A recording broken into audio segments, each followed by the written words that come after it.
சகோதரர் ஆர் ஸ்டான்லியின் நாளொரு மேனியிலிருந்து இன்றைய தியானம்.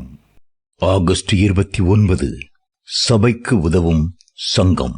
நடுகிறவருக்கும் பெருமை இல்லை, நீர் பாய்ச்சுபவருக்கும் பெருமை இல்லை, விளையச் செய்யும் கடவுளுக்கே பெருமை. 1 கொரிந்தியர் 3:7. இவ்வுலகில் திருச்சபைகளும் திருப்பணிச் சங்கங்களும் இறைபணியை செய்து வருகின்றன.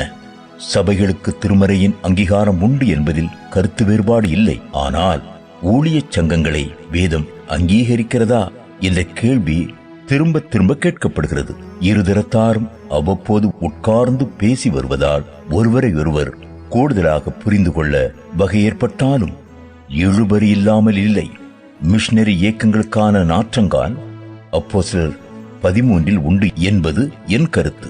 தூய ஆவியானவர் பவுலையும் பர்னபாவையும் உள்ளூர் சபை ஒன்றிலிருந்து வெளியே இன்னும் பரந்த ஊழியத்திற்காக அழைத்தார். தங்களது முதல் மிஷனரி பயணம் முடிந்ததும் தங்களை அனுப்பி வைத்த சபைக்கு திரும்பி வந்து கடவுளின் செயல்களை அவர்கள் அறிக்கையிட்டனர். அப்போஸ்தலர் நடபடிகள் 14:26-27.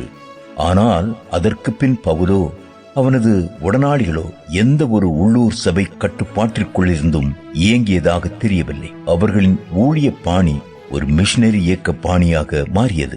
ஊழியச் சங்கங்கள் பொதுவாக உள்ளூர் பணிக்கு மிஞ்சி வெளியுலக பணியில் ஈடுபடுபவை.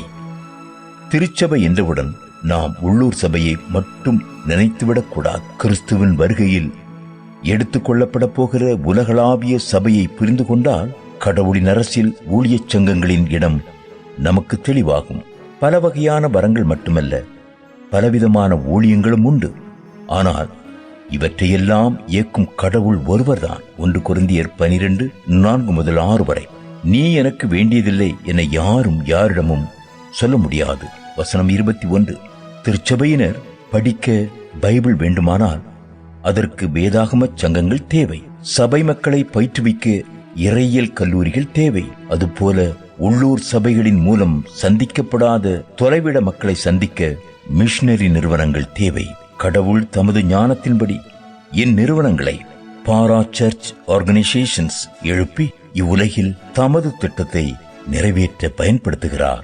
பல்வேறு சபைகளில் உள்ள வரங்களை பொதுவான நிகழ்ச்சிகளுக்காக ஒருங்கிணைக்கவும் சபைகளுக்கிடையே ஒரு மனத்தை உண்டாக்கவும் சங்கங்கள் உதவுகின்றன. கூடாரத்திற்குள் நம்மோடு ஒருவன் இல்லை என்ற ஒரே காரணத்தினால் அவன் தீர்க்க தரிசனம் சொல்வதை தடுக்க வேண்டாம் என்ற மோசேயைப் போல் பரந்த மனப்பான்மை கொள்வோம். என்னாகமம் 11:26-29 வரை. காடுதனிலே அலைந்தே கிறிஸ்து இயேசு கர்த்தன் சேவையில் அமர்ந்தே நாடு நகர் கிராமம் தேடி நாம் பெற்றடைந்த நல்ல ஏவுவரங்கள் எல்லாரும் கண்டடைய ஜீவவசனம் கூறுவோம். சகோதரரே சேர்ந்திய காலம் ஓதுவோம்.